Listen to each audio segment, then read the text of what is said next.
Hello, my name is Gilles Salles, and during this ASCO 2021 meeting, we had a couple of communications related to new therapy in the field of follicular lymphoma.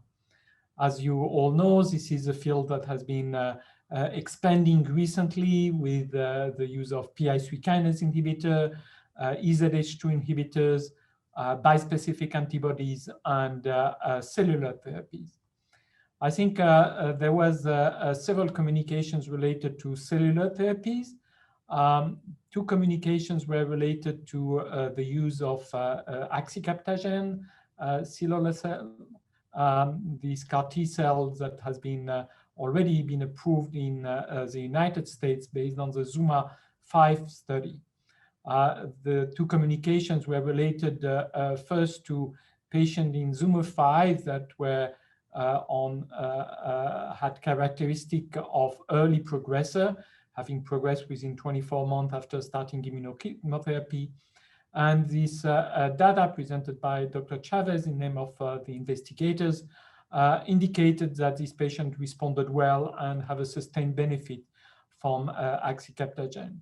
In another report, the same group of investigators reported also retreatment of patients that had relapsed after their first infusion of axicabtagene.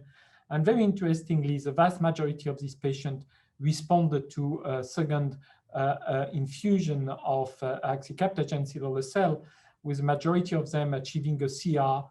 And in fact, in the relapse that were examined with follicular lymphoma, the loss for CD19 antibody was very rare.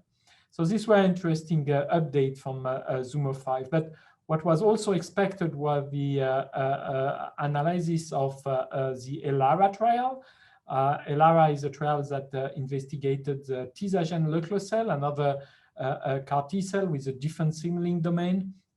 And the result presented by Dr. Steve Schuster from University of Pennsylvania reported on, I think, 90 patients that were treated with this compound. Patient characteristics were really like relapse follicular lymphoma with adverse characteristic, and the treatment was classical with tisagenlecleucel. What was interesting also was the observation that 86% of these patients had a response with a CR rate of 66%. And this was using Lugano criteria, but also a bone marrow biopsy. And these are really a true CR. And I think this is an interesting observation and very promising results. There was also some interesting observation regarding this study related to the safety.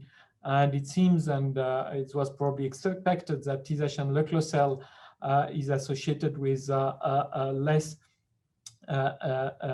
neurological events and other CAR T cell, and the limited number of grade 3 or higher CRS, indicating, and this was true in the trial, that this treatment can be done in an outpatient basis. So I think this is good news for patients with follicular lymphoma. We have already one CAR T cell approved, and another one hopefully will be approved in the near futures. And we have, with both products, very high response rate, very high CR rate. The duration of 18 months of the ZUMA-5 study indicates that 2/3 of these patients remain in CR, of CR patients remain in CR.